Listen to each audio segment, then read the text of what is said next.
Graça e paz, em nome do nosso Senhor e Salvador Jesus. Abram suas Bíblias ao livro de Judas, mas com as Bíblias abertas, no livro de Judas, nós iremos ler apenas os 2 primeiros versículos e nos deteremos apenas nesses 2 versículos. Agora sim, se você achou, diga amém. Amém. Agora não é mais pegadinha, né? Judas, versículos 1 e 2 diz assim: Judas, servo de Jesus Cristo e irmão de Tiago, aos chamados e amados em Deus Pai, guardados em Jesus Cristo, misericórdia, paz e amor vos sejam multiplicados. Amém. Vamos orar. Amado Deus, que a tua palavra que acaba de ser lida, ela venha ser explicada e aplicada diretamente ao nosso coração. Que verdadeiramente o teu Santo Espírito prepare o nosso coração para receber tua palavra e que ela penetre no mais profundo do nosso ser, assim como diz o livro de Hebreus, e que ela faça separação, se for necessário, das nossas intenções, sondando os nossos corações, e que ela nos confronte, nos corrija e ao mesmo tempo nos fortaleça, nos console e nos encoraje. É em nome de Jesus que pedimos ao Senhor por tudo isso. Fica conosco e trabalhe em nosso coração. É o que pedimos e desde já agradecemos em nome de Jesus. Amém.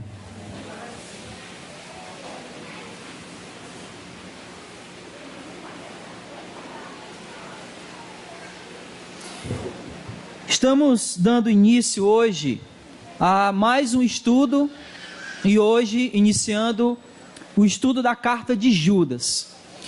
É bem provável que essa carta ela tenha sido escrita entre os anos 60 e 64 depois de Cristo.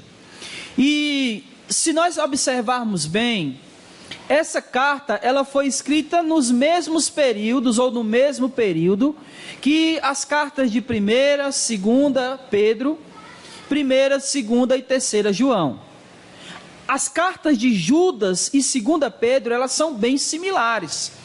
Elas têm muitas palavras, não apenas parecidas, mas iguais, idênticas. Frases inteiras que estão escritas na 2ª carta de Pedro, estão escritas exatamente da mesma maneira na carta de Judas. E se nós formos cristãos aqui na igreja do Gereissati 1, cristãos atentos, nós vamos perceber que desde quando nós começamos a estudar a 1ª carta de Pedro, o assunto praticamente tem sido o mesmo. Ou melhor, o motivo, aquilo que motivou tanto Pedro como João e agora Judas a escrever as suas respectivas cartas é praticamente o mesmo.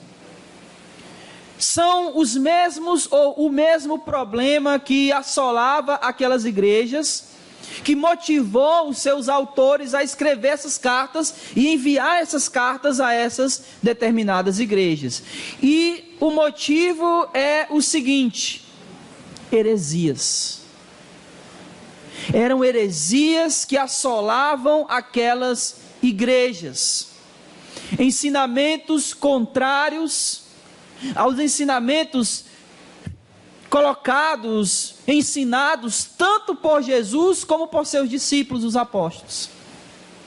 E se a gente for atento, nós vamos perceber que esse era o principal motivo daqueles irmãos escreverem aquela carta: as heresias. Isso nos leva a pensar, porque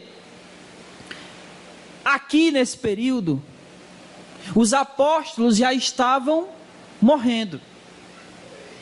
Nós vemos lá no capítulo 12 de Atos, que o primeiro dos apóstolos perde a cabeça. Qual é deles? Tiago. Tiago é o primeiro apóstolo a morrer. Lá em Atos capítulo 12 relata a morte de Tiago. E aqui, já nesse período, muitos dos apóstolos já estavam mortos. E outros já estavam próximos da sua morte, como no caso de Pedro, como no caso de Paulo. E o último apóstolo a morrer é o apóstolo João. E o que a morte dos apóstolos é importante para a gente entender tudo isso que está acontecendo aqui e o motivo que levava aqueles irmãos a escrever aquela carta? Muito simples. Porque os apóstolos morrendo, juntamente com eles, morreria o quê? A doutrina passada a eles por Jesus.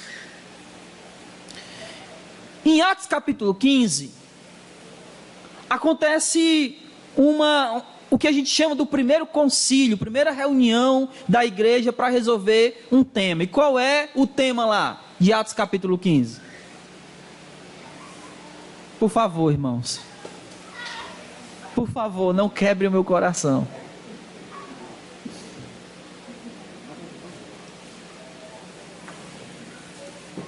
Alguns judeus estavam dizendo que para ser salvo não bastava crer em Jesus. Era necessário fazer o quê? Circuncidar. Então eles levaram essa questão para os apóstolos lá em Atos capítulo 15. E aí eles conversam e chegam num denominador comum que não é mais necessário a circuncisão, graças a Deus, né? Diga-se de passagem.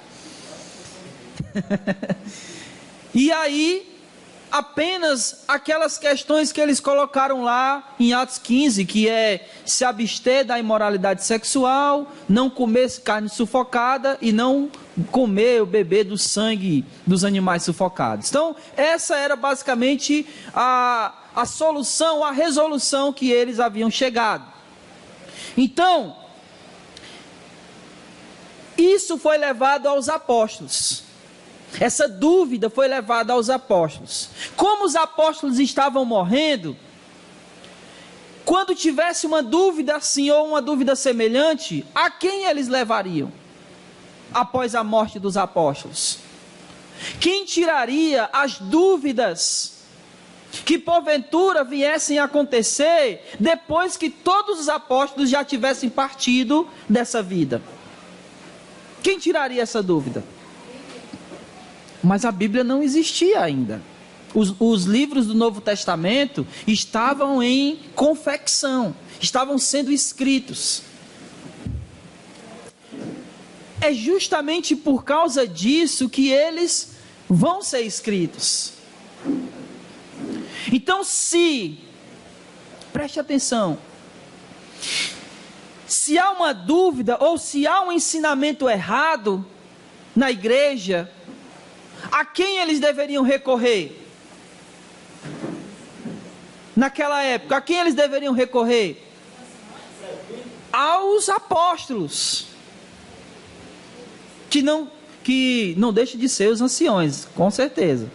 Os apóstolos nessa época aqui já estavam com o cabelo mais branco do que... já era bem ancião. Muito mais. Mas acompanhe o meu raciocínio. Quando tem uma heresia, perguntemos aos apóstolos. Mas os apóstolos não estão mais vivos, ou eles não iriam mais estar vivos. Então, se você continuar lendo, e a gente vai chegar lá, Judas vai dizer que ele tinha a intenção de escrever uma carta diferente. Não era essa carta que Judas intencionava escrever, pelo menos não com esse assunto. Ele vai dizer que a intenção dele era escrever uma carta com outro assunto. Mas a necessidade de defender a fé cristã era maior. A necessidade de refutar as heresias e os ensinamentos heréticos errados, contrários aos ensinamentos de Jesus e aos ensinamentos dos apóstolos, era muito maior do que o assunto que Judas queria tratar. Então ele escreve essa carta aqui para refutar as heresias, ou a heresia que estava se infiltrando naquela congregação. Antes de nós entrarmos aqui nos 2 versículos que nós lemos, deixa eu falar 2 coisas. A primeira é quem era Judas. Quem era esse Judas aqui? Judas Iscariotes, né? Não podia ser o Judas Iscariotes. Por quê? Porque ele se matou-se a si mesmo, né?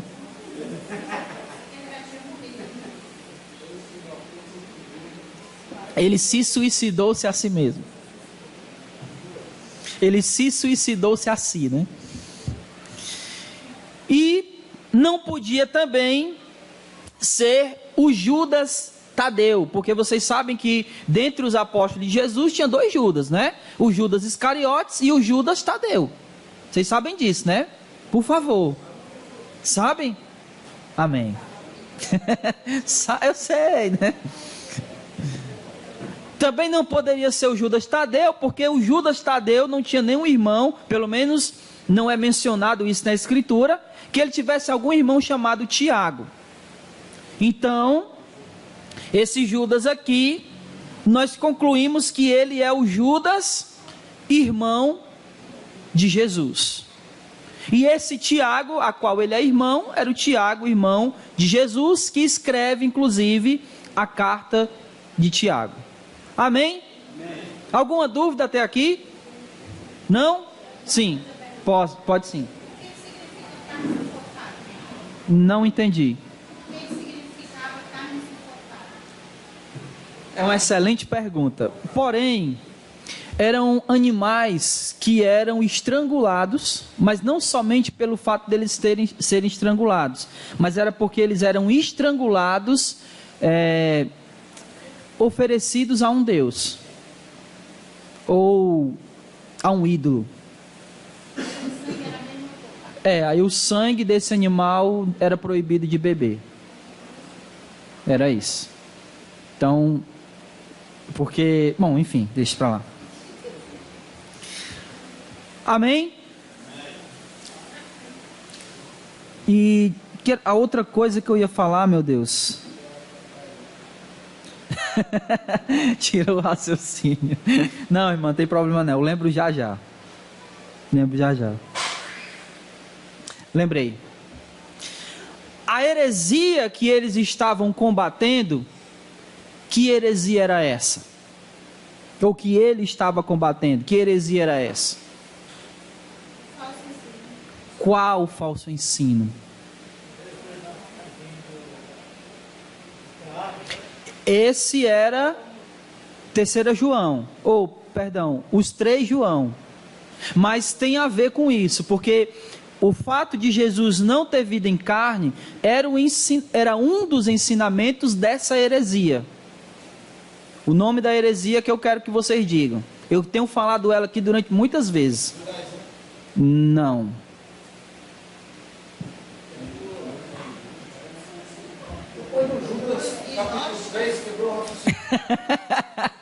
Perdão.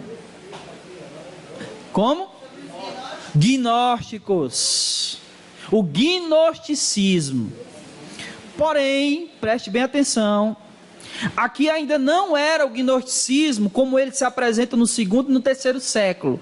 Aqui ainda é um gnosticismo, como a gente chama, embrionário. Ele ainda está em formação. Mas a heresia era essa, o gnosticismo. Entre muitas coisas que eles ensinavam que para você ser salvo, você tinha que atingir um nível de intelectualidade altíssimo. Eles falavam também que o material era mau. Vocês lembram que eu falei isso várias vezes? O corpo é mau, o espiritual é bom.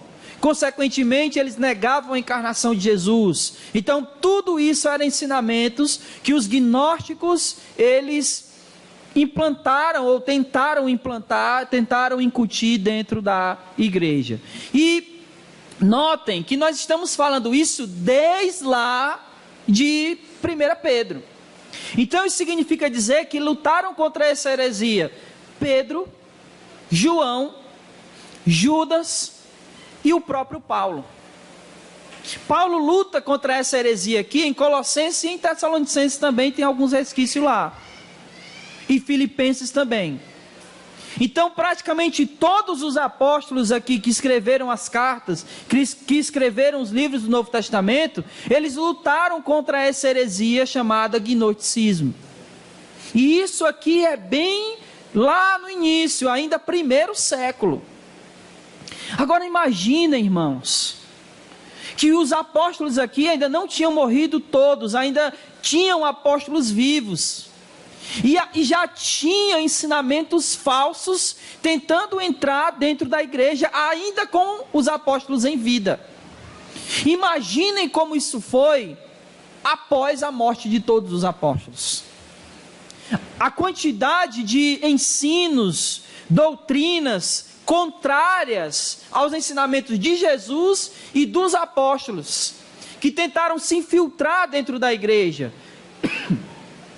E essa carta de Judas é uma das cartas que tem como objetivo refutar o ensinamento errado.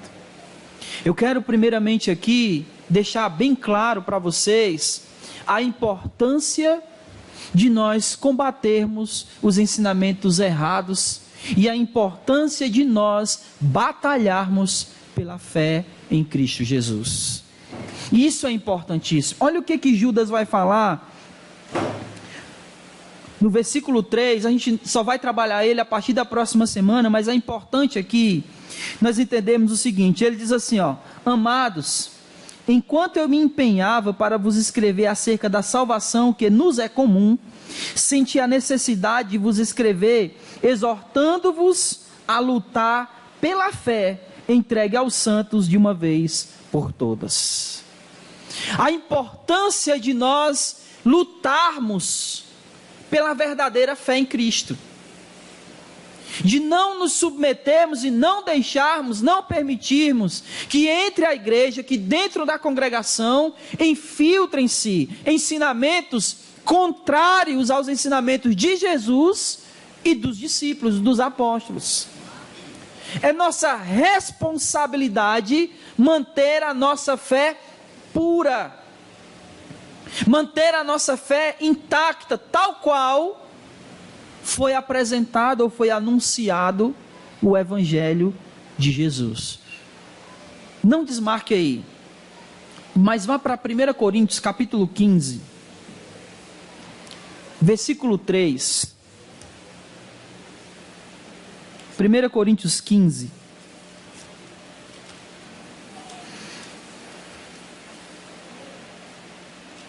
Eu queria que você prestasse atenção.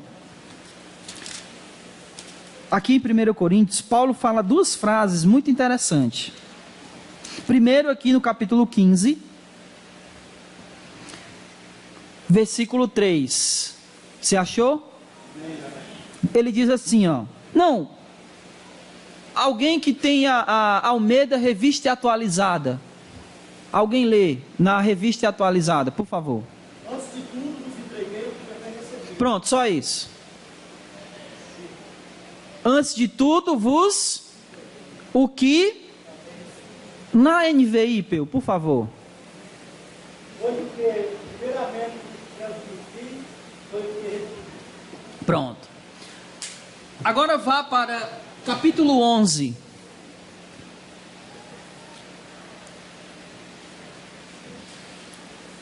Capítulo 11, versículo 23.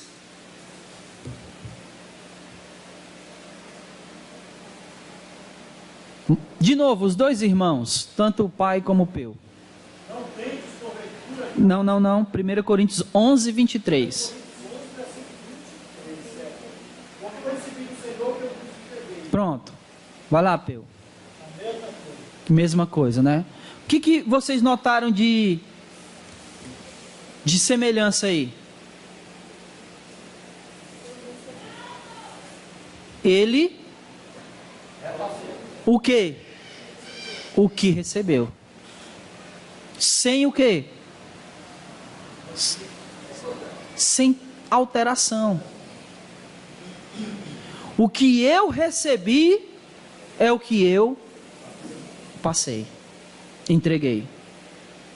Sem mudança. Sem qualquer alteração na mensagem, no ensinamento. Os 2 versículos que nós lemos, do capítulo 15, Paulo está se referindo ao Evangelho. No capítulo 11, Paulo está se referindo ao ensinamento da ceia. Ambos são ensinamentos. E ambos Paulo transmitiu da maneira como ele recebeu. Porque não se pode alterar o ensinamento. Amém? Então volte para Judas, por favor. Então é esse o motivo pelo qual Judas está escrevendo, para que eles não tivessem dúvidas, ou quando tivessem, pudessem tirá-las e refutar o erro, e refutar aquilo que estivesse errado, os ensinamentos errados, os ensinamentos heréticos. Esse é o motivo pelo qual Judas está escrevendo. E aí ele começa a carta dizendo o seguinte, acompanha aí, por favor, versículo 1 da carta de Judas. Diz assim: Judas, servo de Jesus Cristo e irmão de Tiago. Olha, é muito interessante Judas começar a carta dele desse jeito, porque você já teve um amigo, não vou dizer famoso, mas um amigo popular, alguém que todo mundo conhecia, alguém que todo mundo gostava? Você já teve um amigo assim? Sim ou não? Alguém que a pessoa chegasse para você e dissesse assim: você é amigo do fulano? Rapaz, você já presenciou alguém dizer assim: não, eu sou amigo de fulano? O fato de você ser amigo de alguém já te beneficiou em alguma coisa? Bom, eu uma vez deixei de apanhar porque eu conheci alguém.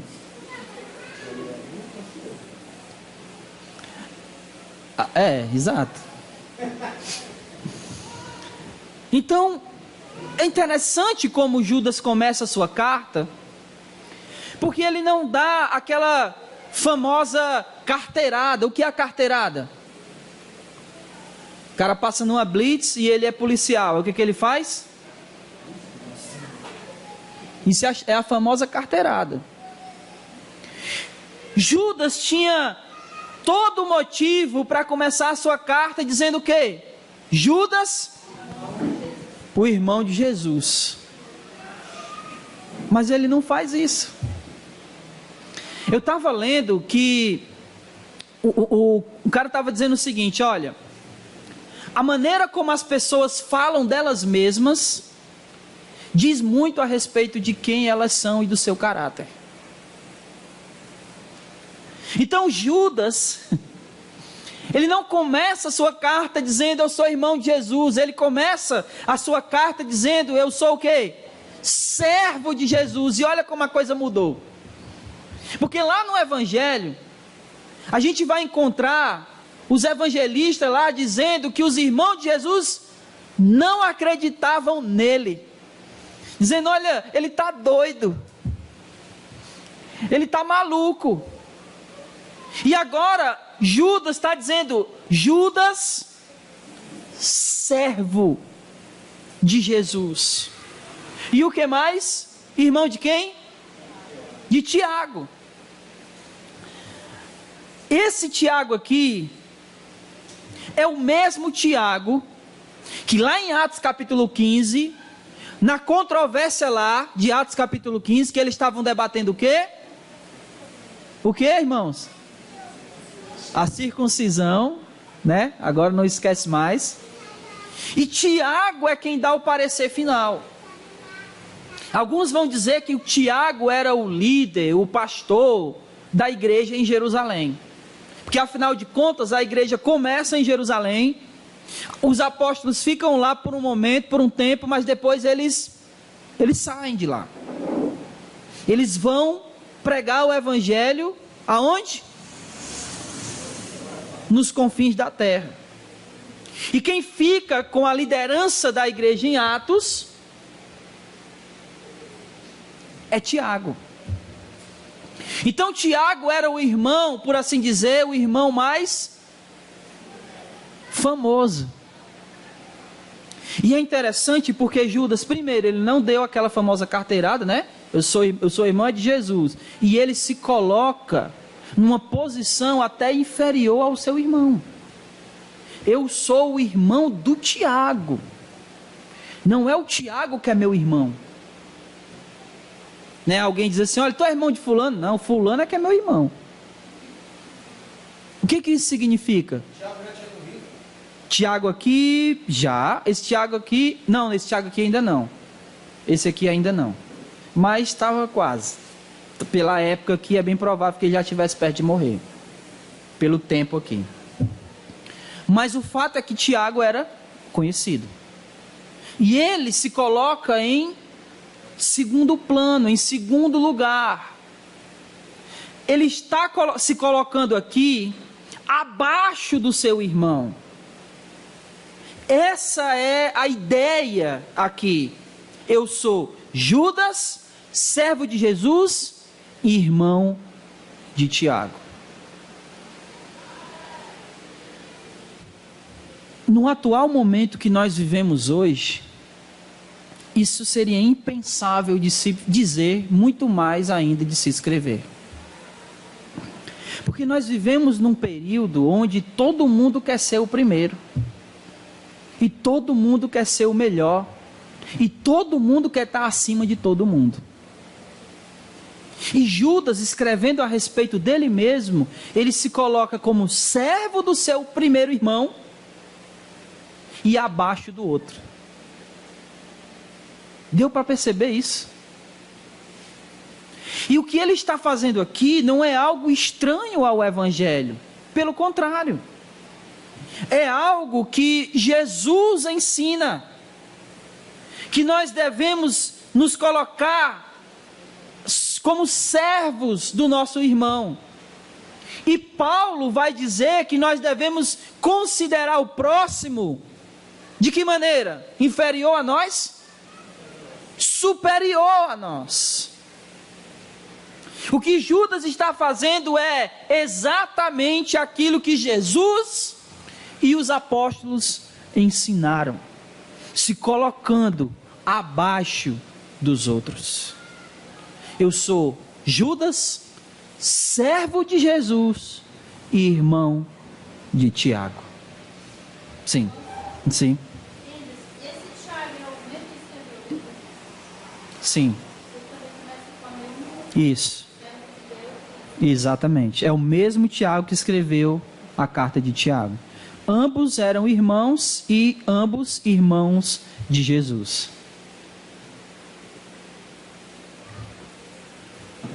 Amém? Amém, irmãos? Amém. Glória a Deus. Então olha como Tiago começa isso. Com toda humildade. Com toda a humildade, apesar da autoridade com a qual ele escrevia essa carta. Mas ele estava pronto aqui a falar coisas até duras acerca dos falsos mestres que estavam ali, dos gnósticos. Mas mesmo ele estando a ponto de falar coisas duras contra aqueles apóstolos, contra aqueles mestres lá, ele começa a carta com toda a humildade. Judas, servo de Jesus Cristo e irmão de Tiago. Tendo dito isso, aí ele começa a falar aqui uma coisa muito interessante. Ele diz a quem ele está escrevendo, e aí começa uma série de coisas tríplice, que vai ser muito comum aqui nessa carta. Ele falar 3 coisas. Olha só, ele diz: aos chamados, aos amados do Pai e aos guardados em Cristo. Está vendo? 3 coisinhas. Olhe para o versículo 2: misericórdia, paz e amor. Então essa tríplice, ou essas três coisas que Judas está falando aqui, é algo bem corriqueiro na sua carta. Mas eu queria começar falando das 3 coisas aqui no versículo 1. A primeira coisa que está escrito aqui na minha versão, talvez na João Ferreira de Almeida, revista atualizada, a ordem está ao contrário, não é isso? Se não me engano. É o chamado também? Em algumas versões a ordem está ao contrário, o chamado vem no fim. Mas o seguinte, ele diz que está escrevendo aos chamados. Olha que coisa interessante. Judas, ele já começa falando a respeito da fé cristã. Que a fé cristã vai muito além de uma simples crença. A fé cristã vai muito além de você simplesmente acreditar em alguma coisa. A fé cristã, ela é um chamado. Ela é uma convocação. Ela é aquilo pelo qual nós nascemos para ser, uma vocação. É um chamamento. São para aqueles que ouviram o chamado e atenderam ao chamado. Então Judas está escrevendo a todos que foram chamados por Deus, que entenderam que Deus os estava chamando para si, que atenderam esse chamado, que abraçaram essa fé em Jesus, esse chamado, essa convocação, essa vocação. Então a fé cristã, ela vai além de simples crenças, mas é uma convicção de que Deus estava nos chamando, e nós ouvimos esse chamado e atendemos a esse chamado. Essa é a fé cristã. É quando nós entendemos que quando alguém disse que Jesus morreu pelos nossos pecados, era como se Deus estivesse do alto gritando, nos chamando o nosso nome, e nós atendemos a esse chamado. A maioria de nós aqui, deixa eu olhar aqui bem, para mim não falar bobagem. Eu acredito que se não todos aqui tem mais de 30 anos. Quem não tem 30 anos aí? Acho que todo mundo.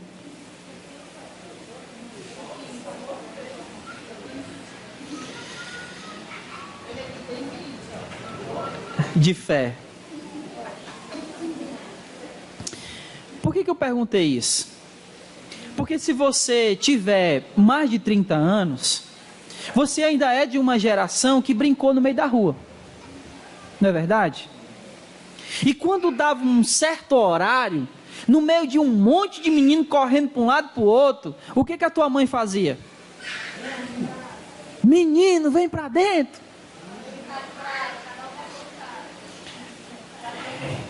Só que quando a sua mãe chamava, ela chamava você como?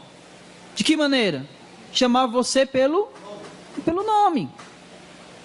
E no meio de todos aqueles meninos que estavam correndo de um lado para o outro, você sabia que era você porque ela chamou o seu nome. E mais, você reconheceu que quem estava chamando era quem? Não era a mãe do outro, mas era a sua. Então a fé cristã são filhos que ouviram o chamado do seu pai e ouviram o Pai chamar pelo seu nome e entenderam que era o seu Pai que estava chamando. Essa é a fé cristã. Por isso Judas está escrevendo aos chamados. Em segundo lugar, eles foram chamados e o que mais? Amados no Pai, em Deus o Pai. Não é somente um chamado, não é somente uma convocação, mas é um chamado e uma convocação de amor, de alguém que nos ama. E esse amor foi um amor tão tremendo, como Paulo vai dizer, que a gente precisa compreender a altura e a profundidade desse amor. É um amor tão intenso, que o Pai, por amor a nós, matou o seu próprio Filho, por amor a nós. Então ele está escrevendo aos chamados, e não apenas aos chamados, mas os chamados que ouviram o chamado de amor do seu Pai. E usando a mesma analogia, quando a nossa mãe nos chamava para entrar, depois daquela brincadeira, você gostava de entrar? Ficava feliz? Mas por que ela te chamava? Porque ela tinha raiva de você? Não, porque ela queria que você tomasse banho, que você jantasse, porque provavelmente no outro dia você tinha que acordar cedo para ir para onde? Para a escola. Nem que você não estudasse, mas tinha que ir para a escola. Talvez. Mas era um chamado de quê, irmãos? De quem cuida, de quem ama. Então é esse chamado do Pai. Há pessoas que são amadas por Ele. E Ele está clamando, chamando, convocando a todos aqueles que Ele ama. São a esses que Judas está escrevendo. Em terceiro lugar, aqueles que são chamados, amados em Deus o Pai e guardados em Cristo Jesus. Nós não somos apenas chamados, mas somos chamados em amor. E não apenas chamados em amor, nós somos protegidos, guardados pelo próprio Jesus. Isso não significa, irmãos, que coisas ruins não podem nos acontecer. Não significa isso. Significa que nenhum de nós pode se perder enquanto estiver em Jesus.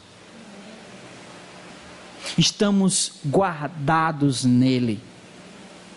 Enquanto estivermos nele, como ele mesmo disse, aqueles que o Pai me deu, ninguém pode tirar da minha mão. Foi Jesus que disse isso. E Judas está escrevendo acerca disso, de que o Pai nos chamou em amor, e quando Ele nos chamou, Ele nos coloca na mão de Jesus, e é uma mão que nos guarda e nos protege. Como eu ouvi uma vez certo pastor dizer, certo pregador, ele disse o seguinte: olha, para o crente tudo dá certo, porque até quando ele morre, deu certo. Não é verdade? Porque quando a gente morre, para onde nós vamos? A não ser que tenhamos crido em vão, como disse o apóstolo Paulo. Mas se nós cremos de todo o nosso coração, até quando morremos, tudo deu certo, porque nós vamos para o Pai. Glória a Deus. Estamos protegidos em Jesus, não nos perderemos. Amém? Amém. Aí ele vai no versículo 2, que é algo muito importante para os seus leitores e consequentemente para nós. Porque o que Judas vai fazer aqui é refutar os falsos ensinadores, os falsos mestres. E quando nós estamos combatendo algo que é falso, nós temos duas tendências. Primeiro, nos envolver muito, nos empreender muito nisso, em refutar, em combater. E segundo, levar para o lado pessoal. E quando nós levamos esses embates para o lado pessoal, nós perdemos o foco. Nós perdemos o senso do que é ser cristão de verdade. Então, essas três coisinhas que Judas vai dizer aqui, elas são fundamentais para entender o que ele vai dizer mais na frente. Para deixar claro o que eu estou querendo dizer, vocês estão em Judas, então folheiem aí talvez 2 páginas e vão para Apocalipse capítulo 2.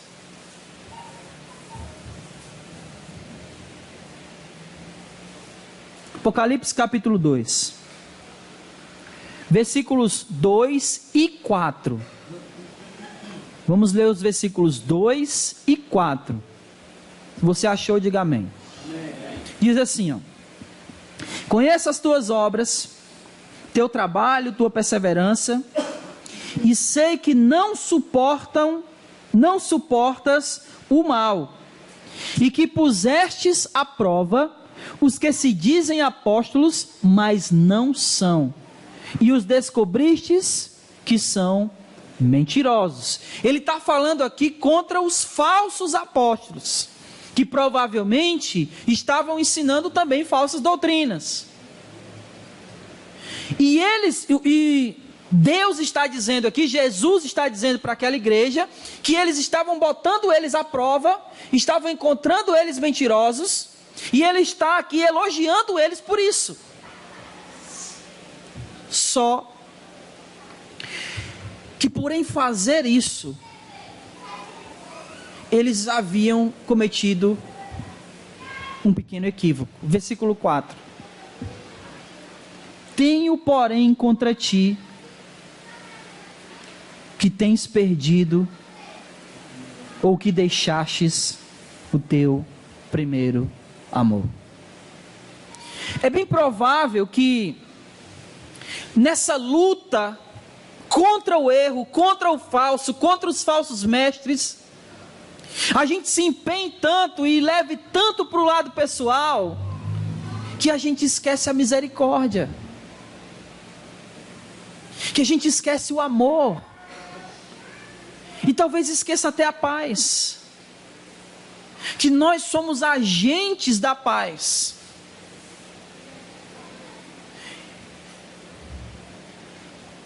Quem foi o apóstolo Paulo?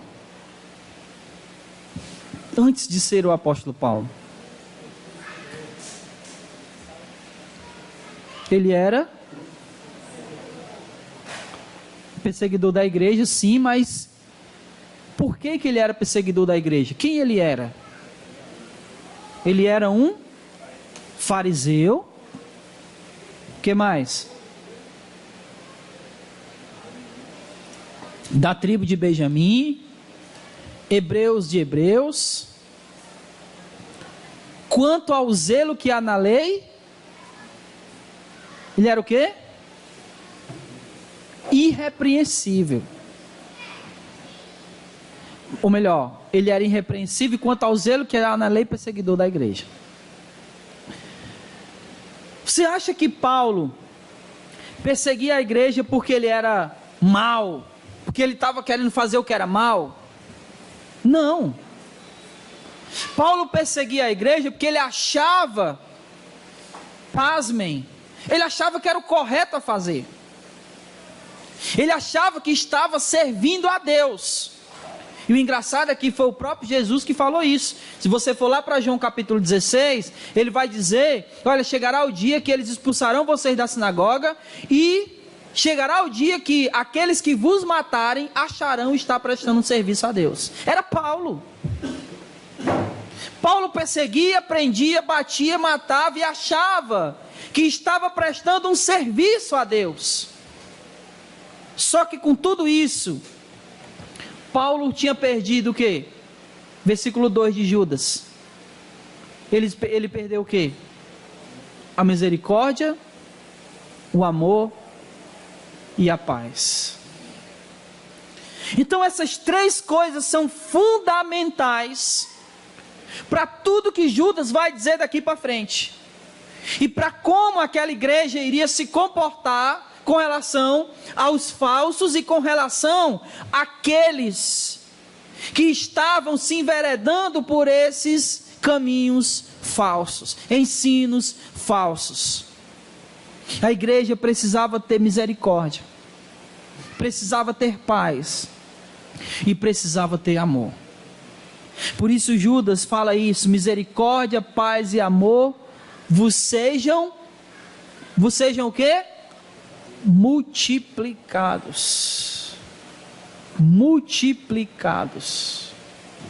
Então, irmãos, eis a carta de Judas, que nós começamos hoje, mas entraremos propriamente dito na mensagem de Judas a partir de quarta-feira, porque aqui ele está introduzindo o seu ensino, introduzindo aquilo que ele vai falar para aqueles irmãos. E nós precisamos observar essas coisas, aprender com Judas, aquilo que ele falou e que serve para nós ainda hoje. Quem Judas era? Versículo 1: servo de Jesus, irmão de Tiago. Quem nós somos? Quem nós somos? Quem você é? O que você diz de você mesmo? Precisamos aprender com Judas de que a nossa fé é um chamado, é uma convocação. E é uma convocação de um Pai amoroso, e que nós estamos protegidos em Jesus. Precisamos aprender com Judas que, ao refutar o erro, nós precisamos ter misericórdia, paz e amor.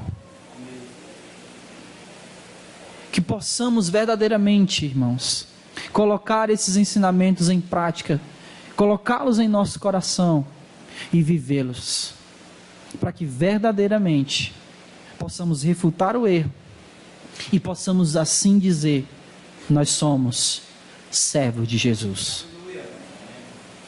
Que o Senhor nos abençoe. Fique de pé aí no seu lugar.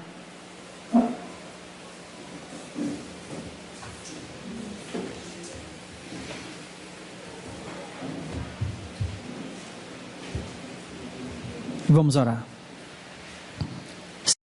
Que nós começamos hoje, mas entraremos propriamente dito na mensagem de Judas a partir de quarta-feira, porque aqui ele está introduzindo o seu ensino, introduzindo aquilo que ele vai falar para aqueles irmãos. E nós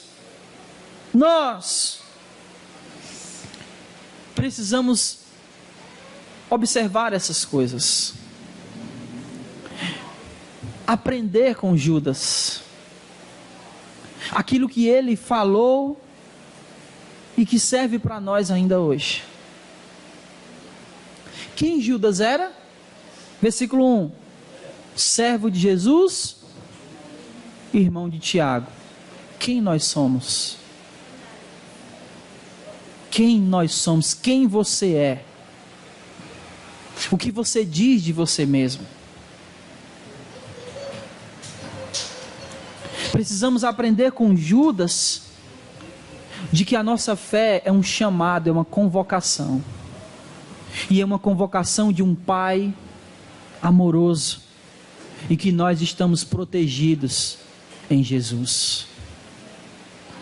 Precisamos aprender com Judas que, ao refutar o erro, nós precisamos ter misericórdia, paz e amor.